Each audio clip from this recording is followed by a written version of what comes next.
자, 여러분, 이걸 한번 보세요. 71세 할머니가 달력 뒷면에 뭔가를 쓰고 계십니다. 정말 꼼꼼하게 한 글자 한 글자 적어내려 가시죠. 그런데 이게 대체 뭘까요? 가까이서 보니 성경 구절이었어요. 그것도 한 문장 통째가 아니라 딱 한 단어, 또 다음 단어, 그렇게 써 내려가고 계신 거예요. 주위를 둘러보면 교회 사람들은 하나같이 성경을 줄줄줄 술술 외우시잖아요. 그런데 유독 이분만 이렇게 고생스러운 방법을 고수하실까? 더 궁금해지죠. 그리고 여기서 가장 놀라운 사실. 이 단순해 보이는, 아니 오히려 불편해 보이는 이 방법 때문에 이분의 인생이 완전히 뒤바뀌었다는 거예요. 정말이에요. 삶이 새로워지고 마음의 평안이 깊어지고 주변 사람들까지 변화시켰다고 해요. 도대체 어떤 비밀이 숨겨져 있는 걸까요? 그 할머니는 무슨 특별한 경험을 하신 걸까요? 네, 맞아요. 오늘은 바로 그 비밀에 대한 이야기입니다. 안녕하세요, 여러분. 오늘도 함께하게 되어 정말 기쁩니다. 혹시 여러분 중에 이런 분 계시지 않나요? 교회는 다니는데 막상 성경 암송 시간만 되면 왠지 모르게 고개가 숙여지고 마음이 무거워지는 분, 나는 머리가 나빠서, 나는 너무 늦게 시작해서, 이 나이에 무슨 암기야 하는 생각이 문득문득 드는 분, 한 번쯤은 그런 적 있으시죠? 당연합니다. 그런 마음 잘 알겠어요. 그러니 긴장 푸세요. 오늘의 이야기는 바로 그런 마음을 가진 분들, 그 누구를 위한 위로이자 해답이 될 거예요. 머리의 힘이 아니라 마음의 방법에 관한 놀라운 이야기, 지금부터 시작합니다. 오늘 소개해드릴 분은 최말래 권사님이십니다. 71살의 나이, 평생을 정말 바쁘게, 고단하게 살아오셨죠. 어린 시절, 초등학교도 제대로 다니지 못하셨어요. 그 시절, 여자는 공부보다 집안일에 의미가 있다고 여겨지던 때였으니까요. 그래서 글자를 배우신 건 30대 중반이 되어서였어요. 아이들 학교 보내면서 하나둘씩 겨우 익히셨다고 합니다. 평생을 봉제 공장에서 바느질하시고 식당에서 설거지하시고 시장 노점에서 땀 흘리셨어요. 거기다 집안일과 자녀 양육까지 공부할 틈, 쉴 틈이라고는 정말로 없으셨던 분이에요. 그런데 말이에요. 이렇게 바쁜 삶 속에서도 교회만큼은 절대 빠지지 않으셨대요. 새벽 기도회에도 나가시고 주일 예배도 꼬박꼬박 나가시는 믿음만큼은 누구보다도 열심이신 분이셨죠. 하지만 딱 한 가지, 정말 단 한 가지만이 이분을 힘들게 하셨다고 해요. 무엇이었을까요? 바로 성경 암송 시간이었습니다. 2024년 가을, 교회에서 열리는 정기 성경 암송 시간이었어요. 다른 권사님들은 정말 잘하셨죠. 여호와는 나의 목자시니 내게 부족함이 없으리로다. 내게 능력 주시는 자 안에서 내가 모든 것을 할 수 있느니라. 이런 구절들을 막힘없이 줄줄 외우시는 모습을 보셨답니다. 그런데 말레 권사님은 차마 입을 떼지 못하셨어요. 입만 다물었다 떴다 하시다가 결국 포기하시고 말았죠. 매번 그랬어요. 그리고 그럴 때마다 속으로 이런 생각을 하셨대요. 나는 왜 이렇게 머리가 나쁜 걸까? 하나님 말씀을 사랑하지 않는 것처럼 보이겠지. 정말 마음이 아프셨을 거예요. 말씀을 사랑하는데 그 사랑을 표현할 방법을 몰라서 외워 보이지 못해서 괴로워하신 거죠. 그날도 마찬가지였어요. 암송 시간이 끝나고 집에 돌아오신 말레 권사님은 성경책을 덮으시면서 이렇게 간절히 기도하셨답니다. 주님, 저는 외우는 머리는 없어요. 변명도 아니고 자책도 아닌 그저 있는 그대로의 솔직한 고백이었죠. 생각해 보세요. 이게 얼마나 답답하고 힘든 일이었을까요? 하나님을 사랑하는데 하나님의 말씀을 귀하게 여기는데 정작 그 말씀을 기억해내지 못한다는 것, 마치 사랑하는 사람의 얼굴은 선명하게 떠올리는데 그 이름이 도무지 생각나지 않는 것처럼 말이에요. 말레 권사님은 평생 자신이 배우지 못한 것에 대한 깊은 열등감을 가지고 사셨어요. 남들은 다 하는데 나만 못한다는 생각이 늘 마음 한구석을 짓누르고 있었죠. 그래서 성경 암송도 결국 내 머리가 나빠서라고 생각하셨고 하나님께 문제가 있는 게 아니라 내게 문제가 있다고 여기셨던 겁니다. 그러던 어느 날이었어요. 수요 예배 시간이었는데 목사님께서 설교를 하고 계셨어요. 그날 설교의 제목이 뭐였는지 어떤 내용이었는지는 말레 권사님도 잘 기억이 나지 않으신데요. 그런데 딱 한 문장, 정말 딱 한 문장만이 마치 깊은 물속에 떨어진 돌멩이처럼 말레 권사님의 마음속으로 파고 들어왔습니다. 그 문장은 이거였어요. 말씀을 마음에 새기십시오. 마음에 새기라. 설교가 끝나고 집에 돌아오는 길에도 집에서 잠자리에 들 때까지 그 문장이 계속 마음속을 맴돌았대요. 마음에 새기라. 그런데 뭔가 이상하잖아요. 목사님은 외우라고 하지 않으셨어요. 새기라고 하셨죠. 외우는 것과 새기는 것. 이 둘은 무엇이 다를까? 호기심이 생기기 시작했어요. 그날 밤 말레 권사님은 침대에 누워서도 그 생각이 떠나지 않자 일어나 성경책을 펼치셨어요. 어디를 펼쳐야 할지 몰라 그냥 손이 가는 대로 펼쳤더니 신명기 30장이 나왔고 눈길은 자연스레 14절에 멈췄습니다.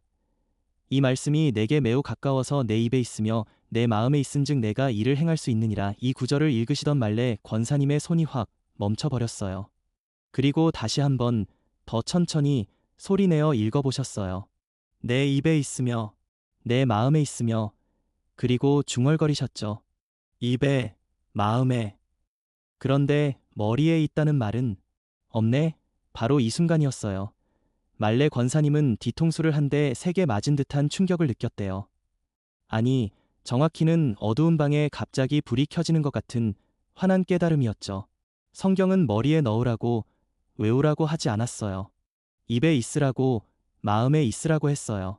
그리고 마지막에 가장 중요한 걸 말하고 있잖아요. 행할 수 있느니라. 외우라고 한 게 아니라 행하라고 한 거예요. 이건 무슨 뜻일까? 그 진짜 의미를 깨닫기까지 말레 권사님은 그날 밤 한숨도 잘 수가 없으셨대요. 머릿속이 온통 그 생각으로 가득 차서 계속 생각하고 또 생각하셨죠. 그리고 그 다음날 아침 평소처럼 설거지를 하시던 중에 어제 읽었던 바로 그 구절이 저절로 떠오르는 거예요. 내 입에 있으며. 그래서 말레 권사님은 신용이라도 해보려는 마음으로 설거지하면서 조용히 중얼거려 보셨어요. 입에 있으며, 마음에 있으며 이상한 일이 일어났습니다. 외우려고 애쓰지도 않았는데 그 구절이 자꾸만 입에서 맴도는 거예요. 그때 또 하나의 깨달음이 스치고 지나갔죠. 아, 이게 바로 입에 있다는 거구나. 머리로 외우는 게 아니라 입으로 자연스럽게 중얼거리는 거구나. 이렇게 생각하시는 순간 평생 짊어지고 있던 무거운 짐이 홀가분하게 벗겨지는 느낌이었다고 해요. 나는 암기를 못하는 게 아니었어. 그저 방법을 몰랐던 거야. 그 짐을 내려놓으니 마음이 한결 가벼워지고 희망이 보이기 시작했습니다. 그렇게 말레 권사님은 작은 실험을 시작하셨어요. 이제는 성경을 펼치고 한 구절을 읽을 때 예를 들어 여호와는 나의 목자시니 내게 부족함이 없으리로다라는 구절을 보면 통째로 외우려고 애쓰지 않으셨습니다. 대신 이렇게 나누어 보셨어요. 여호와는 나의 목자. 잠깐 멈추고 나는 혼자가 아니다. 다시 멈추고 오늘도 부족하지 않다. 한 문장을 의미 단위로 쪼개어 조각조각 음미해 보신 거예요. 그리고 눈에 띄는 곳에 두기로 하셨어요. 집에 작년 달력이 있었는데 뒷면이 하얗더라고요. 그걸 뜯어서 정말 크고 굵은 글씨로 딱 한마디를 쓰셨어요. 두려워 말라. 네, 그냥 이내 글자만요. 그리고 부엌벽, 싱크대 바로 앞에 테이프로 붙여 놓으셨죠. 이제 설거지를 하실 때마다 물만 한 바가지 뜨더라도 그 글씨가 눈에 들어옵니다. 두려워 말라. 외우려고 애쓰지 않았어요. 그냥 자꾸 보니까 저절로 눈에 익고 입에 붙더라는 거예요. 설거지를 하면서 두려워 말라, 두려워 말라 하고 중얼거리셨어요. 그런데 정말 신기하게도 그렇게 중얼거리다 보니 실제로 마음속에 피어오르던 두려움이 조금씩, 하지만 확실히 사그라드는 걸 느끼셨대요. 어느 날은 버스 정류장에서 버스를 기다리시는데 갑자기 마음이 매우 불안해지셨어요. 아들이 사업을 시작한다는데 잘 될지 안 될지 걱정이 되어서였죠. 그런데 그 순간 머리로 생각한 게 아니라 입에서 문장이 저절로 튀어나왔어요. 두려워 말라. 주님이 함께 계신다. 말레 권사님은 그때 또 한 번 큰 깨달음을 얻으셨어요. 아, 이게 바로 마음에 있다는 거구나. 필요할 때 의식하지 않아도 저절로 나오는 거구나. 이렇게 조금씩, 진짜 조금씩 말씀이 삶의 틈새로 일상의 호흡 속으로 스며들기 시작했습니다. 그런데 정말 재미있는 건 말레 권사님은 지금도 성경을 줄줄 외우지는 못하신다는 거예요. 지금 누가 시편 23편을 완벽하게 외워보라고 하셔도 순서대로 다 말씀하시긴 힘들 거예요. 그러나 놀랍게도 필요한 순간마다 말씀이 떠오른다는 겁니다. 불안할 때는 두려워 말라가 나오고, 지칠 때는 수고하고 무거운 짐진 자들아 내게로 오라가 생각나고, 힘들 때는 내가 너와 함께한다는 약속이 마음에 떠올라요. 교회 다른 권사님들은 여전히 성경을 아주 잘 외우십니다. 그런데 이제는 오히려 그 권사님들이 말레 권사님을 찾아와 위로를 청해요. 왜냐고요? 말레 권사님이 건네주시는 말씀이 비록 원문을 정확하게 인용하지는 못하셔도 그 말씀의 진짜 뜻과 능력이 삶으로 스며든 목소리로 전해지기 때문이에요. 그 말에 힘이 있거든요. 한 번은 이런 일이 있었습니다. 교회 한 집사님이 남편 때문에 너무 힘들어하시며 찾아오셨어요. 남편이 사업에 실패한 후 술만 마시는 통에 견디기 힘들다고 하시는 거예요. 권사님, 저 어떡하면 좋아요? 정말 힘들어요. 그때 말레 권사님이 무슨 성경 구절을 줄줄 외워주셨을까요? 아니었어요. 그냥 진심으로 이렇게 말씀하셨대요. 집사님, 주님이 지금 다 보고 계세요. 집사님이 겪는 이 고통, 주님께서 다 알고 계신단 말입니다. 그리고 주님은 절대, 결코 집사님을 혼자 두지 않으실 거예요. 지금은 힘들지 몰라도 주님이 꼭 책임지고 길을 열어주실 겁니다. 그 말을 듣고 그 집사님은 펑펑 울음을 터뜨리셨대요. 왜냐고요? 그건 성경 원문을 그대로 인용한 말은 아니었지만 그 안에 담긴 말씀의 본질, 하나님이 함께 하신다는 것, 하나님이 책임지신다는 것, 이 그대로 전해졌기 때문이었어요. 그 모든 약속은 분명히 성경 어딘가에 있는 내용이잖아요. 말레 권사님은 이 작은 성공을 계기로 자신만의 방법을 더욱 발전시켜 나가기 시작하셨어요. 말레 권사님은 자신만의 방법을 계속 발전시켜 나가셨어요. 전단지 뒷면이든 약 봉투 뒷면이든 손이 닿는 모든 종이의 빈 공간을 활용하셨죠. 언제나 큰 글씨로 핵심 단어나 짧은 문장을 쓰셨어요. 그리고 계속 중얼거리셨습니다.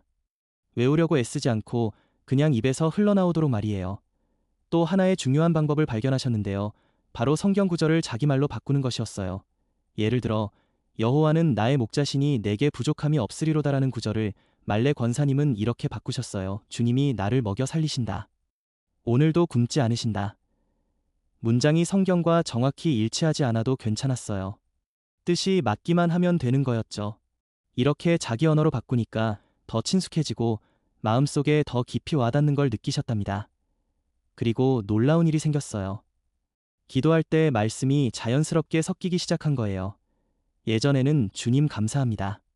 도와주세요. 이렇게 반복적인 기도에 머물렀다면 이제는 달라졌어요. 주님 감사합니다. 오늘도 저를 먹여 살려주시니 정말 감사합니다. 이렇게 말씀이 기도의 언어가 되어 흘러나오기 시작한 거죠. 말레 권사님은 또 하나의 비밀을 발견하셨어요. 바로 상황마다 필요한 말씀이 다르다는 것이었죠. 돈 걱정이 될 때는 검정색 우양화살표 주님이 공급하신다 는 말씀이 필요하고, 자식 걱정이 될 때는 검정색 우양화살표 내가 내 자녀도 낳는다 는 말씀이 필요하고, 몸이 아플 때는 검정색 우양화살표 내 은혜가 내게 족하다 는 말씀이 필요하더라는 거예요. 그래서 상황별 말씀 붙이기를 시작하셨어요. 아침에 일어나서 몸이 결렸다면 검정색 우양화살표 오늘도 주님의 은혜가 족하다고 중얼거리세요. 시장에서 물건값이 부담스러울 때 검정색 우양화살표 주님이 공급하신다고 중얼거리세요. 자식에게 전화하기 전 걱정이 된다면 검정색 우양화살표 주님이 내 자녀를 지키신다고 중얼거리세요. 이렇게 삶의 모든 순간에 해당 상황을 위한 하나님의 약속 한 조각을 붙여보는 거예요. 그러나 이 모든 방법을 쓰면서 말레 권사님이 꼭 지키셨던 한 가지가 있었어요. 뭐냐고요? 바로 하나님께 솔직하게 기도하는 것이었습니다. 주님, 저는 외울 머리는 없어요. 정말이에요. 하지만 이 소중한 말씀을 잊어버리지만 않게 해주세요. 제 삶에 남게 해주세요. 그리고 이런 내용이 정말 성경에 있을까 싶어 찾아보셨대요. 그랬더니 놀라운 구절을 발견하셨습니다. 요한복음 14장 26절이었어요. 보혜사 곧 아버지께서 내 이름으로 보내실 성령 그가 너희에게 모든 것을 가르치고 내가 너희에게 말한 모든 것을 생각나게 하리라. 이 구절을 읽으시고 말레 권사님은 얼마나 큰 위로와 안도를 느끼셨는지 몰라요. 기억하는 건 내 일이 아니라 성령님의 일이구나. 나는 그저 말씀을 붙들고 마음에 두기만 하면 되는 거구나. 성령님께서 필요할 때 반드시 생각나게 해주신다구나. 이렇게 깨달으시자 완벽하게 외워야 한다는 그 무거운 부담감에서 완전히 해방되신 거예요. 숨이 트이는 느낌이었다고 해요. 한 번은 새벽 기도회에서 목사님이 설교 도중에 다 같이 시편 23편을 외워봅시다 하시는 순간이 있었어요. 예전 같았으면 말레 권사님은 얼마나 당황하고 자리에 움츠러들었을까요? 그런데 그날은 달랐어요. 이상하게 마음이 평안하셨대요. 다른 분들이 줄줄 외우실 때 말레 권사님은 작은 목소리로 자신의 언어로 중얼거리셨어요. 주님은 나의 목자. 나는 부족하지 않아. 주님께서 나를 푸른 풀밭에 누이시고, 물론 정확한 문장은 아니었지만 그 뜻과 핵심은 모두 담고 있었죠. 그리고 놀라운 일이 일어났어요. 옆에 계시던 다른 권사님이 말레 권사님을 보며 따뜻한 미소를 지으시는 거예요. 예배 후 그 권사님이 다가오셔서 이렇게 말씀하셨답니다. 권사님, 오늘 기도회 때 중얼거리시는 거 들었어요. 그 말씀이 정말 권사님 마음속 깊은 곳에서 나오는 것 같았어요. 저는 그저 머리로 외우기만 했는데 권사님은 정말 그 말씀을 사시는 것 같더라고요. 그 말을 들은 말레 권사님은 정말 놀라셨다고 해요. 내가 제대로 외우지도 못했는데 오히려 누군가에게는 그게 더 진실되고 힘있는 말씀으로 들렸다니, 이게 바로 말씀이 마음에 있다는 것의 진짜 모습이구나. 그렇게 깊이 깨달으신 순간이었습니다. 그 이후로 말레 권사님은 더 큰 자신감을 가지셨어요. 성경을 완벽하게 외우지 못해도 괜찮다. 중요한 건 그 말씀이 내 삶 속에 살아 숨쉬느냐 하는 거다. 이 한마디가 모든 걸 바꾸어 놓았죠. 정말 자유로워지셨어요. 그런데 놀라운 건 이 변화가 단순히 성경 암송이라는 한 가지 영역에만 머물지 않았다는 거예요. 말레 권사님의 삶 전체가, 그 산 전체가 바뀌기 시작했어요. 어떻게 바뀌었을까요? 첫째, 불안이 눈에 띄게 줄어들었어요. 예전에는 돈 걱정, 자식 걱정, 건강 걱정, 끝없는 걱정의 파도에 휩쓸리기 일쑤였죠. 그런데 이제는 걱정이 마음에 올라올 때마다 말씀이 먼저 떠오르는 거예요. 아, 주님이 공급하시겠지. 아, 주님이 함께 하시겠지. 그렇게 말씀의 확신이 걱정을 잠재우는 거죠. 불안이 평안으로 대체되기 시작했습니다. 둘째, 사람들을 대하는 태도가 달라지셨어요. 예전에는 누군가 힘들어할 때 뭐라고 위로의 말을 건네야 할지 몰라 그냥 고개만 끄덕이며 마음만 조여왔대요. 그런데 이제는 말씀이 저절로 나오니까 적극적으로 다가가 손을 잡아주고 진심으로 위로할 수 있게 되셨죠. 한 번은 시장에서 야채를 파는 아주머니를 만나셨는데 그분이 한숨을 푹푹 쉬시는 거예요. 이유를 여쭤보니 아들이 사고를 쳐서 돈이 긴데 갈 데가 마땅치 않다고 하시더란요. 말레 권사님은 그 아주머니의 손을 잡아주시며 이렇게 말씀하셨어요. 아주머니, 하나님께서 다 보고 계세요. 다 알고 계신단 말입니다. 하나님께서 꼭 길을 열어주실 거예요. 걱정하지 마세요. 간단한 말이었지만 그 아주머니는 눈물을 글썽이시며 고맙다고 하셨대요. 그리고 나중에 들으니 정말로 도움의 문이 열렸다고 하더라고요. 말레 권사님은 그때 또 깨달으셨어요. 말씀이 내 입에 있으면 그 말씀이 다른 사람의 삶 속으로도 흘러 들어가는구나. 내가 완벽하게 외우지 못해도 그 말씀의 본질을 붙들고 있기만 하면 그것만으로도 다른 이에게 큰 힘이 될 수 있다는 거예요. 셋째, 기도가 완전히 새로워지셨어요. 예전에 반복적이고 막막한 기도는 사라지고 이제는 말씀이 기도의 언어가 되어 자연스럽게 흘러나왔습니다. 주님, 오늘도 저를 푸른 초장에 누이셨습니다. 주님이 나의 목자이시니 제게 부족함이 없습니다. 오늘도 주님과 함께 걷겠습니다. 말씀이 곧 기도가 되고 기도가 곧 말씀이 되는 경험을 하셨죠. 이런 놀라운 변화를 교회 목사님도 눈치채셨어요. 예배 후 말레 권사님을 따로 불러 말씀하셨대요. 권사님, 요즘 뭔가 많이 달라지셨네요. 기도하시는 걸 들으면 말씀이 정말 삶에 녹아 있어요. 무슨 특별한 비결이 있으신가요? 말레 권사님이 조심스럽게 자기가 말씀을 붙들고 중얼거리는 방법을 이야기 드렸더니 목사님이 크게 기뻐하시며 그게 바로 말씀을 마음에 새기는 진짜 모습입니다. 라고 말씀하셨답니다. 얼마 후 목사님은 설교 중에 이름은 밝히지 않고 말레 권사님의 이야기를 하셨어요. 우리 교회에 한 권사님이 계신데 성경을 완벽히 외우시진 않지만 말씀을 그대로 삶으로 사시는 분이 계십니다. 그분을 보며 제가 많이 배웁니다. 그 설교를 들은 말레 권사님은 깊은 감동에 빠지셨어요. 평생 부족함과 열등감으로 여겼던 그 부분이 오히려 하나님 보시기에 귀하고 아름다운 것이 될 수 있다니 정말 놀라운 은혜였습니다. 이 모든 변화의 핵심은 단순히 방법을 바꾼 것에 있지 않았어요. 성경을 바라보는 시선 자체가 근본적으로 바뀌었기 때문이에요. 예전에는 성경이 암기해야 할 시험지처럼 느껴졌다면 이제는 성경은 매일 함께 살아가는 친구처럼 느껴졌죠.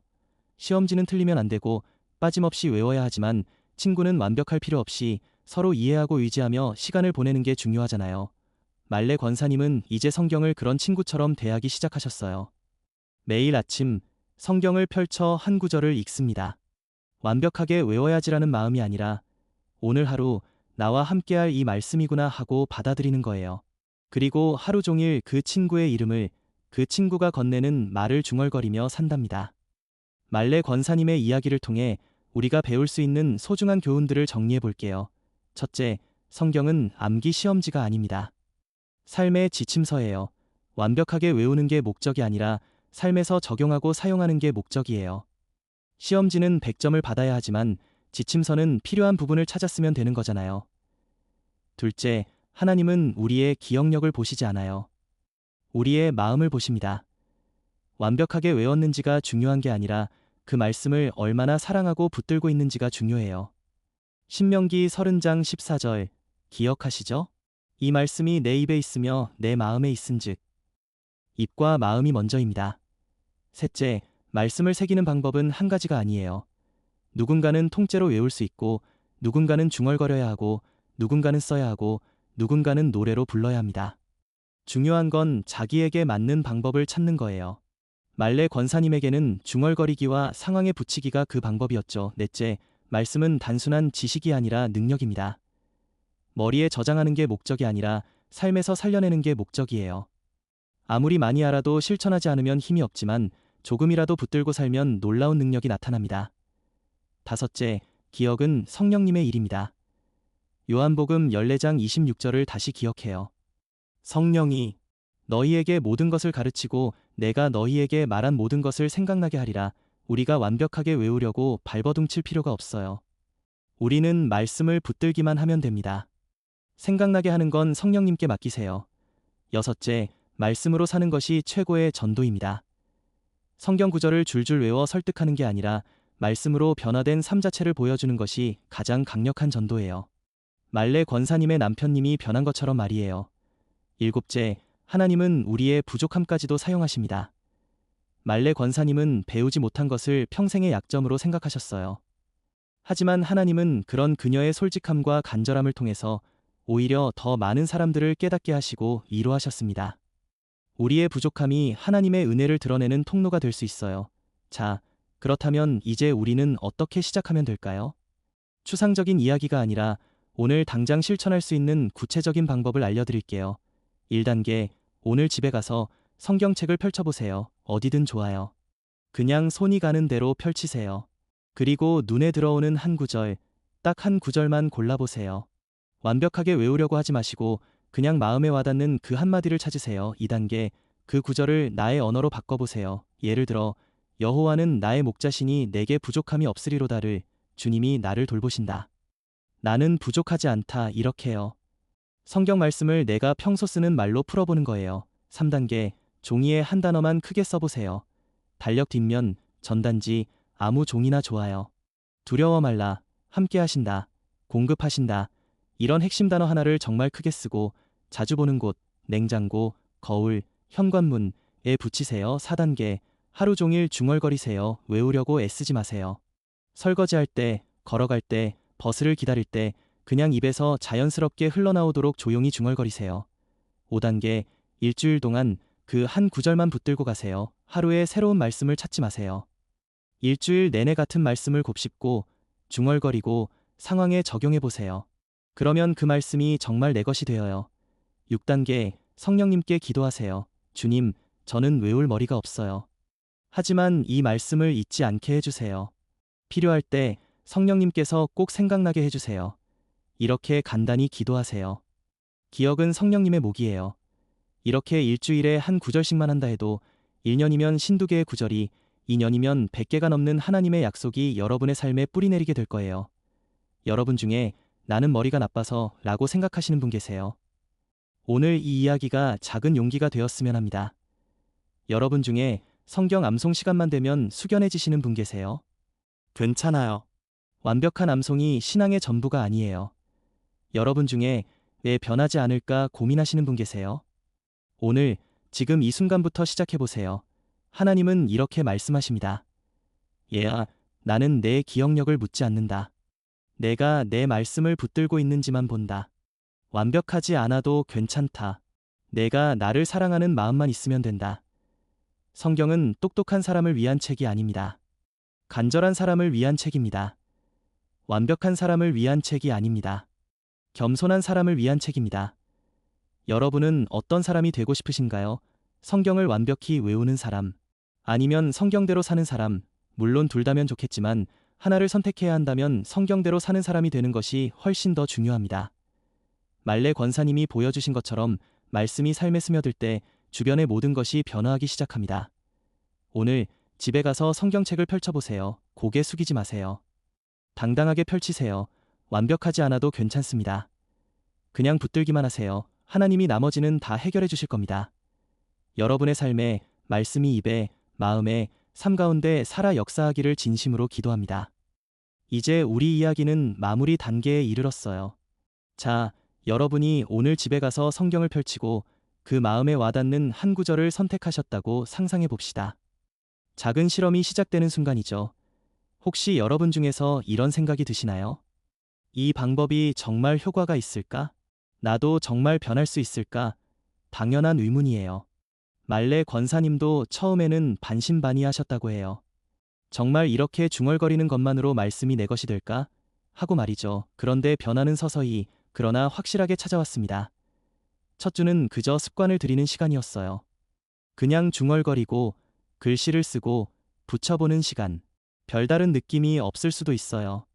괜찮습니다. 둘째 주부터는 미묘한 변화가 느껴지기 시작했대요. 무언가에 불안해질 때 의식하지 않아도 그 말씀이 먼저 떠오르는 순간이 찾아온 거예요. 셋째 주에는 기도할 때 그 말씀이 자연스럽게 기도문에 섞여 나오기 시작했고, 넷째 주에는 다른 사람이 힘들어할 때 그 말씀으로 위로를 건네는 자신을 발견하셨답니다. 말레 권사님은 이렇게 2년째 이 방법을 실천하고 계십니다. 2년 동안 삶에 깊이 새겨진 구절이 100개가 넘는다고 해요. 완벽하게 외운 건 아니지만 삶의 필요에 따라 저절로 떠오르는 살아있는 말씀들이에요. 가장 놀라운 변화는 가족에게서도 찾아왔어요. 교회에 나가지 않던 말레 권사님의 남편께서 어느 날 회사에서 힘든 일을 겪고 집에 오셔서 이렇게 말씀하셨대요. 여보, 내가 자꾸 중얼거리는 그 말, 두려워 말라는 그 말, 오늘 그게 자꾸 생각나더라. 덕분에 힘이 됐어. 말레 권사님은 그 순간 깊은 감동과 함께 확신했어요. 이게 바로 말씀의 능력이구나. 내 입을 통해 흘러나간 말씀이 다른 이의 마음속에도 생명이 되는구나. 그 일을 계기로 남편께서는 교회에 나오기 시작하셨고 결국 신앙을 고백하시게 되었답니다. 말레 권사님은 지금도 여전히 성경을 줄줄 외우지 못합니다. 하지만 누구보다도 말씀으로 사는 사람이라는 평판을 듣습니다. 여호수아 한 장 8절이 말하는 형통하리라는 약속은 단순한 물질적 성공이 아니라 하나님과 동행하며 말씀 안에서 평안을 누리고 그 말씀으로 다른 사람을 섬기는 삶 그 자체를 말하는 거예요. 말레 권사님은 바로 그런 진정한 형통을 누리고 계십니다. 이 모든 이야기를 통해 우리가 꼭 기억해야 할 마지막 메시지는 이것입니다. 하나님은 우리의 완벽함을 요구하지 않으십니다. 오직 우리의 마음과 순종을 보십니다. 성경을 외우지 못한다고 고개 숙이지 마세요. 여러분은 하나님의 말씀을 사랑하는 사람입니다. 그 자체로 이미 충분히 귀한 일입니다. 여러분만의 방법을 찾으세요. 달력 뒤에 써도 좋고 하루 종일 중얼거려도 좋고 자기 말로 바꿔도 좋습니다. 핵심은 붙드는 것입니다. 그리고 가장 중요한 것, 기억은 성령님께 맡기세요. 우리는 붙들기만 하면 됩니다. 필요한 순간에 떠오르게 하는 것은 성령님의 일이니까요. 오늘 이 시간이 머리로 외우지 못하는 것에 대한 부담에서 여러분을 해방시키는 작은 시작이 되었으면 합니다. 지금 바로 오늘부터 시작해 보시겠습니까? 여러분의 삶에 하나님의 살아있는 말씀이 깊이 뿌리내리기를 진심으로 기도합니다. 감사합니다.